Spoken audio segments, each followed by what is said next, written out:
നമസ്കാരം. വാർത്തയിലെ സത്യം വാർത്താധിഷ്ഠിത പരിപാടിയിലേക്ക് ഏവർക്കും സ്വാഗതം. സ്വന്തം രാജ്യത്തെ ജനങ്ങളോട് കരുണയുടെ കണിക പോലുമില്ലാതെ പെരുമാറുന്നതിൽ കുപ്രസിദ്ധരായ ഇറാൻ എന്ന മതരാഷ്ട്രത്തിന്റെ ആയത്തുള്ള ഖമേനി ഭരണകൂടം കാലങ്ങളായി കൈക്കൊണ്ടിരിക്കുന്നത് അതിതീവ്രമായ നിലപാടുകളാണ്. മതവും അതിന്റെ പ്രത്യയശാസ്ത്രങ്ങളുമൊക്കെ ഓപ്ഷണലാണെങ്കിലും പരിഷ്കാരോന്മുഖമായി ജീവിക്കുവാൻ ആഗ്രഹിക്കുന്ന ഇറാനിലെ ജനങ്ങളുടെ മേൽ അത് അടിച്ചേൽപ്പിക്കുകയും അതിന് വിരുദ്ധമായി നിലപാടെടുക്കുന്നവരെ തുറങ്കിലടയ്ക്കുകയും മതഭരണകൂടത്തിന്റെയും ജനവിരുദ്ധ നയങ്ങൾക്കെതിരെ പ്രതിഷേധിക്കുന്നവരെ പട്ടാളത്തെ ഇറക്കി വെടിവെച്ച് കൊല്ലുകയും അത്തരത്തിലുള്ള തോക്കിൻ മുനയിൽ നിന്ന് തലനാരിഴയ്ക്ക് രക്ഷപ്പെടുന്നവരെ രാജ്യവിരുദ്ധ ചാർജുകൾ ചുമത്തി തുറങ്കിലടയ്ക്കുകയും അടുത്ത ഘട്ടത്തിൽ അവരെ തൂക്കിലേറ്റുകയും ചെയ്യുന്ന പ്രവണതയാണ് പതിറ്റാണ്ടുകൾ നീണ്ടിട്ടും തുടരുന്ന ഖമേനി ഭരണകൂടം ഇറാനിൽ നടപ്പിലാക്കിക്കൊണ്ടിരുന്നത്. വിദ്യാഭ്യാസപരമായും സാംസ്കാരികമായും രാജ്യത്തെ പുരോഗതിയിലേക്ക് നയിച്ചുകൊണ്ടിരുന്ന പഹലവികളുടെ ഭരണത്തെ അട്ടിമറിച്ചുകൊണ്ട് ആയത്തുള്ളമാരുടെ ഭരണം വന്നപ്പോൾ പ്രതീക്ഷയർപ്പിച്ച ജനങ്ങളുടെ മുൻപിലേക്ക് മതഭീകരതയുടെ കരിനിയമങ്ങൾ ഒന്നിനു പുറകെ ഒന്നായി വന്നപ്പോൾ പെട്ടുപോയെന്ന് തിരിച്ചറിഞ്ഞ ഇറാൻ ജനതയിൽ ഭൂരിപക്ഷവും അവർക്കെതിരെ ശക്തമായി പ്രതിഷേധിച്ചുകൊണ്ട് രംഗത്ത് വന്നിരുന്നു. അന്നും പ്രതിഷേധക്കാരെ കൂട്ടക്കുരുതി കഴിച്ച ആയത്തുള്ളമാരുടെയും അവരുടെ ഡെമ്മി പ്രസിഡന്റുമാരുടെയും കിരാത ഭരണത്തിന്റെ കുപ്രസിദ്ധി അവർക്ക് ചാർത്തിക്കൊടുത്തത് ടെഹ്റാനിലെ കശാപ്പുകർ എന്ന ഭീകര നാമമായിരുന്നു. സദാ കൊലവാളേന്തി നടക്കുന്ന മതഭരണകൂടത്താൽ അറക്കപ്പെടാതെ പ്രാണനും വാരിപ്പിടിച്ച് അവരിൽ നിന്ന് പലരും പലായനം ചെയ്തപ്പോൾ ഭീകരഭരണത്തിന്റെ ദുഷ്കൃതികൾ സഹിച്ചുകൊണ്ട് മറ്റുള്ളവരവിടെ കഴിഞ്ഞുകൂടി. എന്നാൽ ചില വർഷങ്ങൾക്ക് മുൻപ് ഹിജാബ് തെറ്റായി ധരിച്ചുവെന്ന കുറ്റത്തിന് അറസ്റ്റിലായ മെക്സ അമീനി എന്ന 22-കാരി ആയത്തുള്ള ഖമേനിയുടെ ഗുണ്ടകളായ പോലീസുകാരുടെ ചവിട്ടേറ്റ് കൊല്ലപ്പെട്ടതോടെ അടക്കിപ്പിടിച്ച പ്രതിഷേധങ്ങളെല്ലാം ആണപ്പൊട്ടി പുറത്തേക്കൊഴുകി. അന്നും ഖമേനിയുടെ ചോരക്കുതിയന്മാരായ പട്ടാളക്കാർ 500-ലധികം പേരെ കൊന്നുതള്ളി.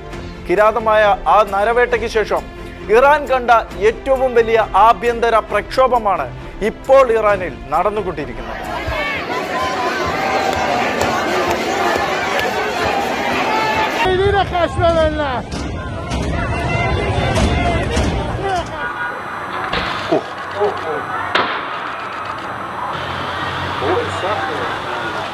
രാജ്യത്തെ പ്രജകളുടെ ക്ഷേമങ്ങൾക്കപ്പുറത്ത് മതപരിപോഷണത്തിന് മാത്രം ഊന്നൽ കൊടുക്കുകയും പശ്ചിമേഷ്യയെ ഇസ്ലാമിക തീവ്രവാദത്തിന്റെ ഈറ്റിലമാക്കി മാറ്റുവാൻ ഇനീഷ്യേറ്റീവ് എടുത്ത് നീങ്ങുകയും ചെയ്യുന്ന ഇറാനിയൻ ഭരണകൂടത്തിന്റെ പിടിപ്പുകേടുകളായി രാജ്യത്തെ കൊണ്ടെത്തിച്ചിരിക്കുന്നത് അതിഭീകരമായ പണപ്പെരുപ്പത്തിന്റെ പരിണിത ഫലമായി ജീവിതം വഴിമുട്ടിപ്പോയ ജനങ്ങൾ ഖമേനിക്കും പ്രസിഡന്റ് പെഷൻസിക്കുമെതിരെ അതിശക്തമായ പ്രക്ഷോഭം അഴിച്ചുപിടിക്കുകയും ഇറാന്റെ ചരിത്രത്തിൽ ഒരിക്കലും ഉണ്ടായിട്ടില്ലാത്ത വിധത്തിൽ വൻ പ്രതിഷേധമായി അത് മാറുകയുമായിരുന്നു.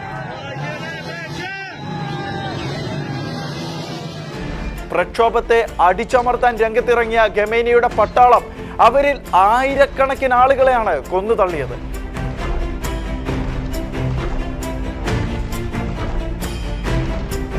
ക്രൂരമായ കൂട്ടക്കുരുതിയുടെ വിശദാംശങ്ങൾ പുറലോകം അറിയാതിരിക്കാൻ രാജ്യത്തെ ഇന്റർനെറ്റ് സംവിധാനങ്ങൾ പൂർണ്ണമായും എടുത്തു കളഞ്ഞുകൊണ്ട് നടത്തിയ ഈ അടിച്ചമർത്തലിൽപ്പെട്ട് ഇല്ലാതായവരെ കുറിച്ചുള്ള വിവരങ്ങൾ അതുകൊണ്ട് തന്നെ പുറം ലോകത്തിലാരും അറിഞ്ഞില്ല.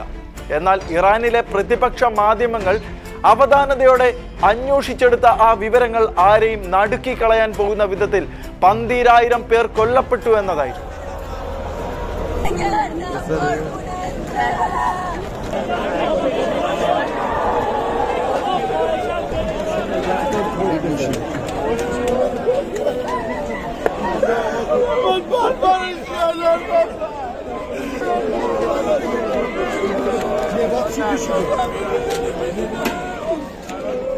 എന്നാൽ ഇപ്പോൾ പുറത്തു വരുന്ന വിവരങ്ങൾ അനുസരിച്ച് ഇറാനിലെ പ്രതിഷേധങ്ങളിൽ 12,000 മുതൽ 15,000 ആളുകൾ വരെ കൊല്ലപ്പെട്ടു എന്നതാണ്.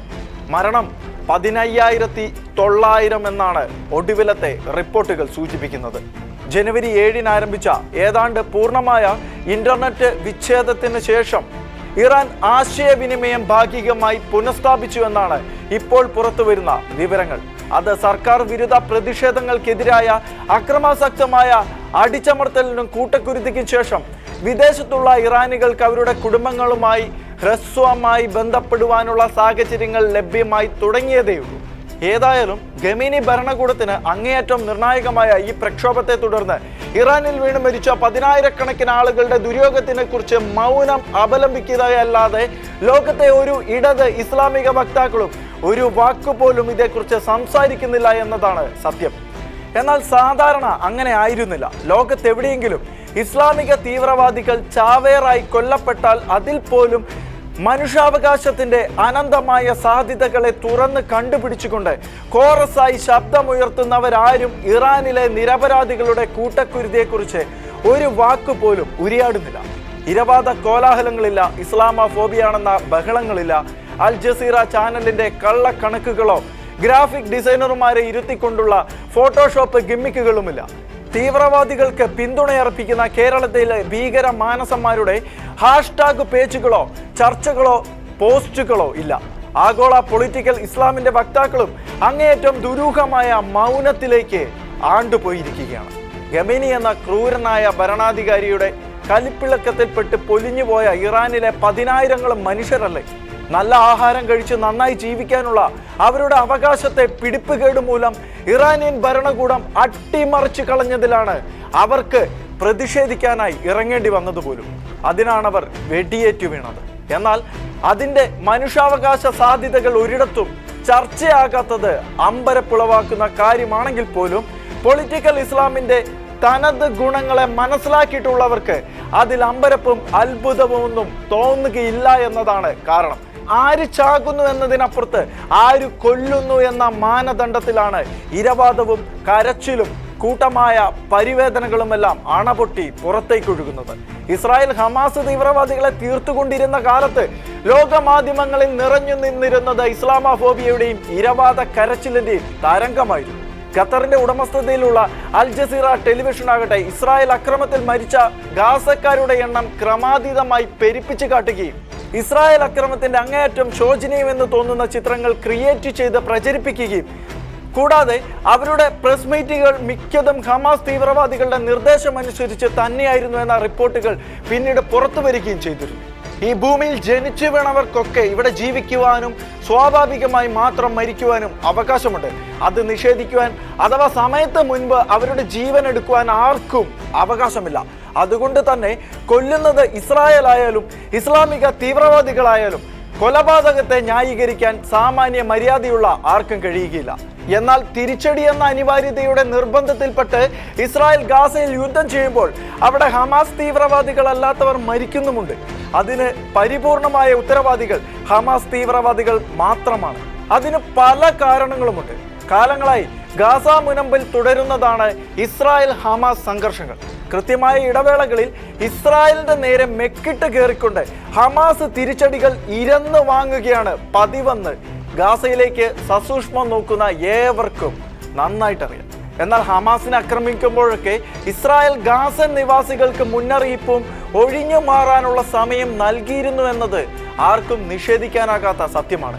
പക്ഷെ ഗാസയിൽ ഇത്രയധികം നിരപരാധികൾ കൊല്ലപ്പെട്ടത് ഹമാസ് അവരെ ആക്രമണം ഉണ്ടാകുന്നില്ല എന്ന് തെറ്റിദ്ധരിപ്പിച്ച് അവർക്ക് മരണം വാങ്ങിക്കൊടുക്കുകയും ഗാസയിലെ സാധാരണക്കാർ സ്വാഭാവികമായി ഒത്തുകൂടുന്ന ആശുപത്രികൾ, സ്കൂളുകൾ എന്നിങ്ങനെയുള്ള പൊതു ഇടങ്ങളിൽ ബലാത്കാരമായി കയറി ഭീകര കേന്ദ്രങ്ങൾ ഉണ്ടാക്കുകയും അവിടെ നിന്ന് ഇസ്രായേലിന്റെ നേരെ ആയുധം തൊടുക്കുകയും ചെയ്യുന്ന ഹമാസ് നിരപരാധികളായ ഗാസക്കാരെ മനുഷ്യ കവചമാക്കി ഉപയോഗിച്ച് അവരെ മരണത്തിലേക്ക് തള്ളിവിടുകയായിരുന്നു.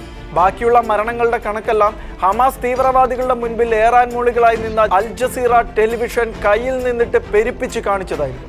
അങ്ങനെയാണ് 1.5 ലക്ഷത്തിനടുത്ത് നിരപരാധികളെ ഇസ്രായേൽ കൂട്ടക്കുരുതി കഴിച്ചു എന്ന വാർത്ത ശക്തമായി പ്രചരിപ്പിച്ചത്. അതിലെത്ര ഹമാസ് ഭീകരരുണ്ടെന്ന് പോലും ഇവർ ഇന്നേ വരെ വെളിപ്പെടുത്തിയിട്ടില്ല എന്നതാണ് മറ്റൊരു യാഥാർത്ഥ്യം. യുദ്ധത്തിൽ മരിച്ച് എല്ലാവരും സാധാരണക്കാർ. എന്തൊരത്ഭുതം! കാര്യങ്ങൾ അങ്ങനെയൊക്കെ ആണെങ്കിലും കിട്ടിയ അവസരം ശക്തമായി വിനിയോഗിച്ചുകൊണ്ട് ലോകത്തിലെ സകല പൊളിറ്റിക്കൽ ഇസ്ലാമിസ്റ്റുകളും പ്രചണ്ഡമായി ഗാസയിലെ നിരപരാധികൾക്ക് വേണ്ടി കരയുകയായിരുന്നു.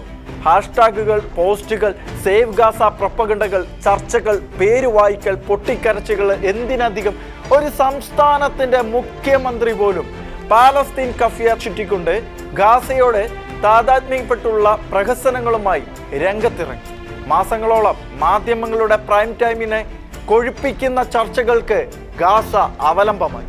എന്നാൽ ഖമേനിയുടെ കണ്ണിൽ ചോരയില്ലാത്ത കുറ്റകൃത്യങ്ങളുടെ പരിണതഫലമായി 10,000 ടെഹ്റാനിൽ മരിച്ചു വീണപ്പോൾ അത് തങ്ങളെ ബാധിക്കുന്ന വിഷയമേ അല്ല എന്ന മട്ടിൽ ചത്ത പോലെ കിടക്കുകയായിരുന്നു ഇതേ പ്രൊപ്പഗണ്ട പോരാളികൾ. അവരുടെ ഈ ആക്ഷേപ്യമായ നിഷ്ക്രിയതയ്ക്ക് ഒറ്റ കാരണമേ ഉള്ളൂ.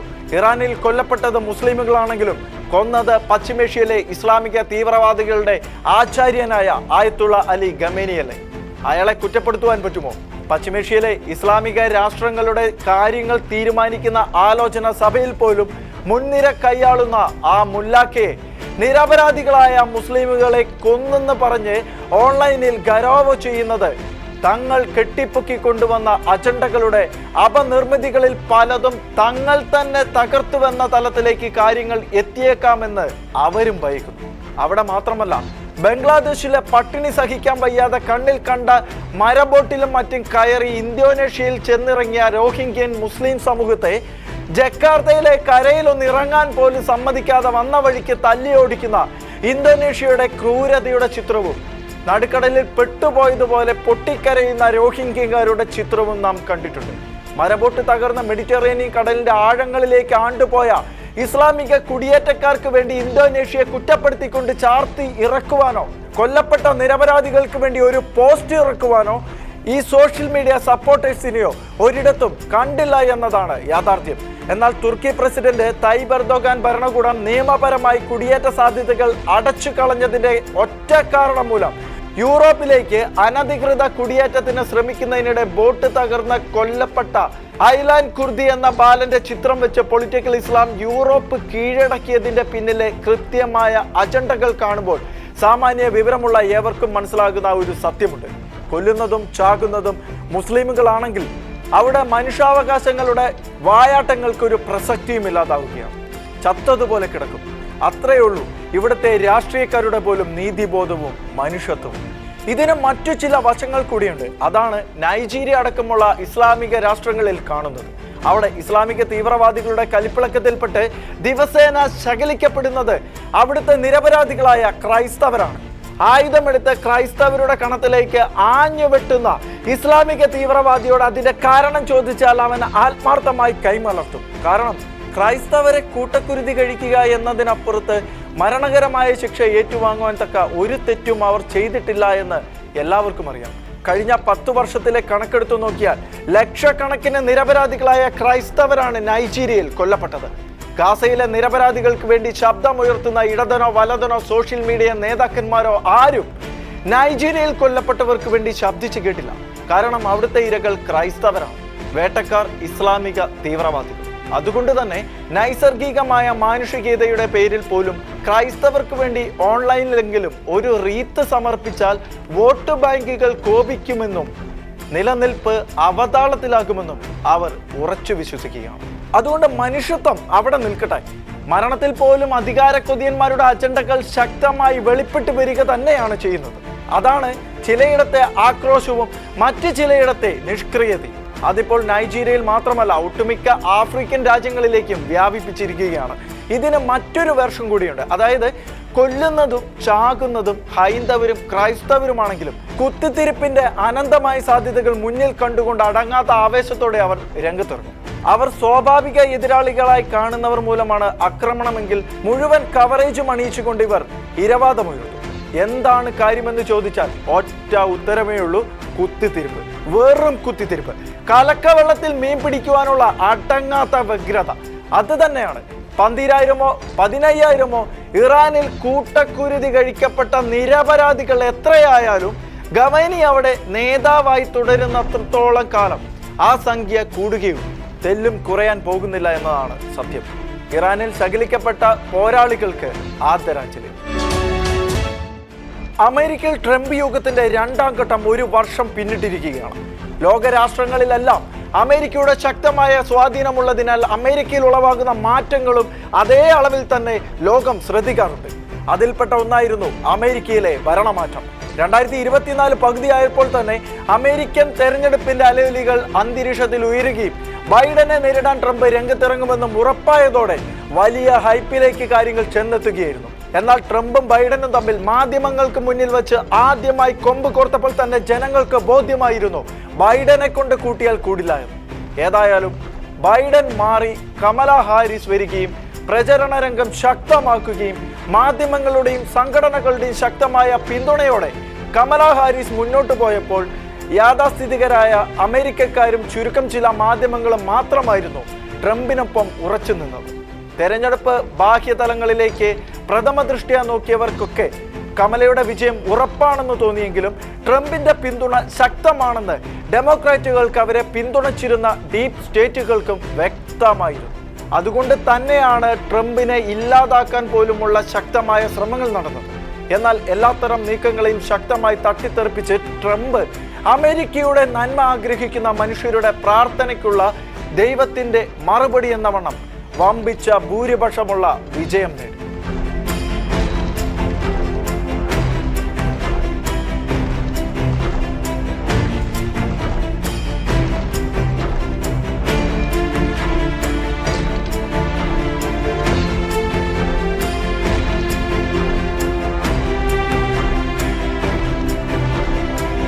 ട്രംപിന്റെ ചില നീക്കങ്ങളൊക്കെ തന്റെ വ്യക്തിപരമായ താല്പര്യങ്ങളും തന്നെ അധികാരത്തിലെത്തിയവരോടുള്ള കമ്മിറ്റ്മെന്റുകൾക്ക് വിരുദ്ധമായ ചിലതുമൊക്കെ ഉണ്ടെന്ന് തോന്നലുണ്ടാക്കിയെങ്കിലും ഡെമോക്രാറ്റുകളുടെ ഭരണം ഒരു ടേം കൂടെ നീണ്ടിരുന്നുവെങ്കിൽ അത് അമേരിക്കയുടെ നാശത്തിന് ആക്കം കൂട്ടുന്ന സംഗതിയായി മാറുമായിരുന്നുവെന്ന് ഓരോ അമേരിക്കക്കാരനും ഉറപ്പായിരുന്നു. തന്റെ രണ്ടാം അംഗത്തിന്റെ ആദ്യ വർഷം ആവേശകരമായ നയങ്ങളും ഉജ്ജ്വലമായ ചില നീക്കങ്ങളും ഉന്നതതല സംരംഭങ്ങളും ട്രംപ് അവതരിപ്പിച്ചുവെന്നാണ് നിഷ്പക്ഷമായ വിലയിരുത്തലുകൾ. കുടിയേറ്റം, വ്യാപാര താരിഫ്, ആഡംബര എയർഫോഴ്സ് 1 നവീകരണം, വെനസ്വേലയിൽ നടത്തിയ നീക്കം, ഗ്രീൻലാൻഡിനുമേൽ പുതുക്കിയ സമ്മർദ്ദം, ഇറാനിൽ നടത്തിക്കൊണ്ടിരിക്കുന്ന ശക്തമായ നീക്കങ്ങൾ, അങ്ങനെ അമേരിക്ക നടത്തിക്കൊണ്ടിരിക്കുന്ന ഇപ്പോഴത്തെ കാര്യങ്ങളിലെല്ലാമുള്ള ട്രംപ് ടച്ച് ലോകത്തിന്റെ ശ്രദ്ധ ആകർഷിച്ചിരിക്കുകയാണ്. കൂട്ടത്തിൽ ധീരമായ സംരംഭങ്ങളും വിവാദപരമായ നയങ്ങളും ഒക്കെ ഉണ്ടെങ്കിലും അമേരിക്കക്കാരെല്ലാം വളരെ പ്രതീക്ഷയോടെയാണ് ട്രംപിന്റെ ഭരണത്തിലേക്ക് നോക്കിക്കൊണ്ടിരിക്കുന്നത്.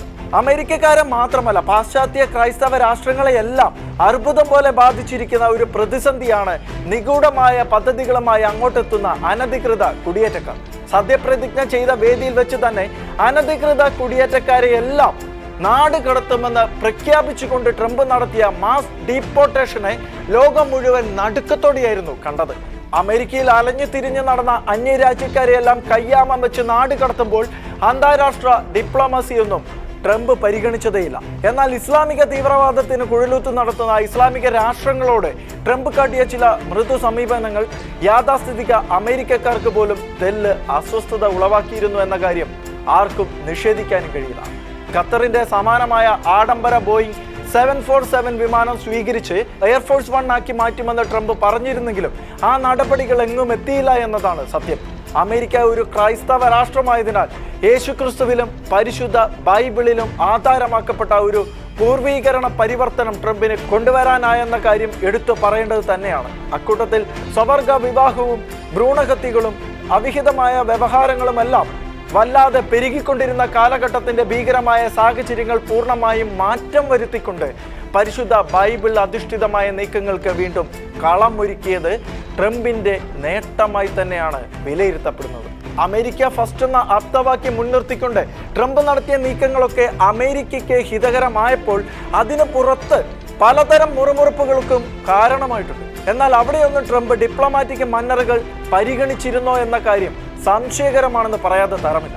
ഇന്ത്യയിൽ നിന്നുള്ള അനധികൃത കുടിയേറ്റക്കാരെ വിലങ്ങിട്ട് പൂട്ടി തിരിച്ചയക്കുമ്പോൾ പോലും നയതന്ത്രത്തിന്റെ പേരിൽ ഉലയാതിരുന്ന ബന്ധമാണ് ഇന്ത്യ പാക് യുദ്ധത്തിൽ ട്രംപ് കൈക്കൊണ്ട നിലപാടുകളുടെ പേരിൽ ഉണ്ടായത്. അതിന് പിന്നാലെയായിരുന്നു വ്യാപാര താരിഫ്. നോബൽ സമ്മാനത്തോടുള്ള അമിതമായ ആസക്തി നിമിത്തം ലോകത്ത് നടക്കുന്ന സംഘർഷങ്ങളെയെല്ലാം തൻ്റെ സ്വാധീനത്തിലേക്ക് കൊണ്ടുവരുവാനും അത് അവസാനിപ്പിച്ചത് താനാണെന്നും പേരെടുക്കുവാൻ ട്രംപ് ശ്രമിച്ചതിനെ ഇന്ത്യ നിരാകരിച്ചതോടെയായിരുന്നു റഷ്യയുടെ പേര് പറഞ്ഞ് 50% കച്ചവട നികുതി എന്ന വാളെടുത്ത് ട്രംപ് ഇന്ത്യക്ക് നേരെ വീശിയത്. ഏതായാലും പ്രകോപനത്തിലൊന്നും ചെന്ന് വീഴാതെ ആത്മസംയമനത്തിനും സമയോചിതമായ ഇടപെടലിലൂടെയും ഇന്ത്യ അതെല്ലാം മറികടന്ന് മുന്നോട്ട് പോവുകയാണ്. അമേരിക്ക എക്കാലത്തും നിലകൊള്ളുന്നത് ഇസ്രായേലിനൊപ്പമാണ്. ഇസ്രായേലുകളാകട്ടെ അമേരിക്കയ്ക്ക് അസ്വസ്ഥതയുണ്ടാക്കുന്ന കാര്യങ്ങളൊന്നും ചെയ്യാറുമില്ല. ലോകത്തെ മുഴുവൻ കീഴടക്കുകയാണ് തങ്ങളുടെ ലക്ഷ്യമെന്ന് വിളിച്ചു പറഞ്ഞുകൊണ്ട് ഭീകരവാദവുമായി ഇറങ്ങിയ ഹമാസ് ഭീകരന്മാരെ ഭൂപ്പരപ്പിൽ നിന്നും തുടച്ചു മാറ്റുവാനുള്ള ഇസ്രായേലിന്റെ നീക്കം അവർക്ക് വേണ്ടി മാത്രമായിരുന്നില്ല, ലോകരാഷ്ട്രങ്ങൾക്കൊക്കെ വേണ്ടിയുള്ളതായിരുന്നു. അതിന് ട്രംപ് നൽകിയ പിന്തുണ ശ്ലാഘനീയം തന്നെയാണ്. ഇസ്ലാമിക തീവ്രവാദത്തെ ഉയർത്തിപ്പിടിച്ചു നീങ്ങുന്ന ഭീകര രാഷ്ട്രങ്ങളുടെ കൈവശം അണുവായുധം ഉണ്ടാകുക എന്നത് ലോകത്തിനാകമാനം ആശങ്കയുളവാക്കുന്ന കാര്യമാണ്.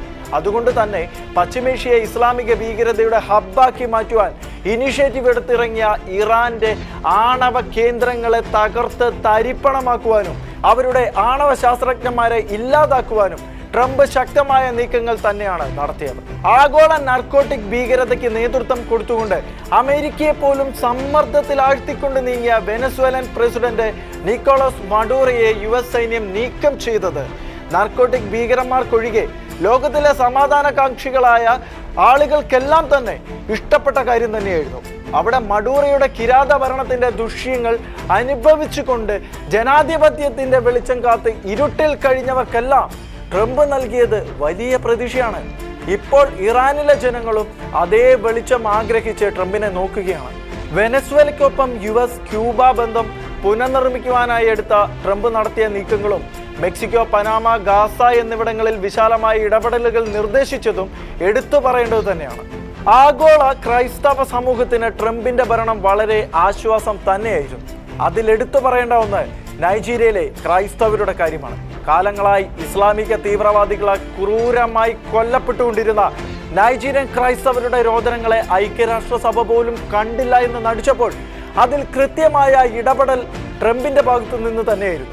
ഇനി നൈജീരിയൻ ക്രൈസ്തവരെ ഉപദ്രവിക്കരുതെന്ന ട്രംപിന്റെ നിർദ്ദേശത്തെ മറികടക്കുവാൻ ശ്രമിച്ച ഇസ്ലാമിക ഭീകരവാദികളെ അവരുടെ മടയിൽ കയറി കൊത്തുവാനും കത്തിക്കുവാനും ട്രംപ് മറന്നില്ല. ഏതായാലും ഇറാൻ, ഗാസ അങ്ങനെ പല പ്രൊജക്റ്റുകളും ട്രംപിന്റെ മുൻപിൽ ഇനിയും തീരാതെ നിൽക്കുന്നുണ്ട്. അതിലേക്ക് ലോകം മുഴുവനും ഇപ്പോൾ ഉറ്റുനോക്കുകയാണ്. വാർത്തയിലെ സത്യങ്ങളുമായി ഇനി അടുത്തയാഴ്ച.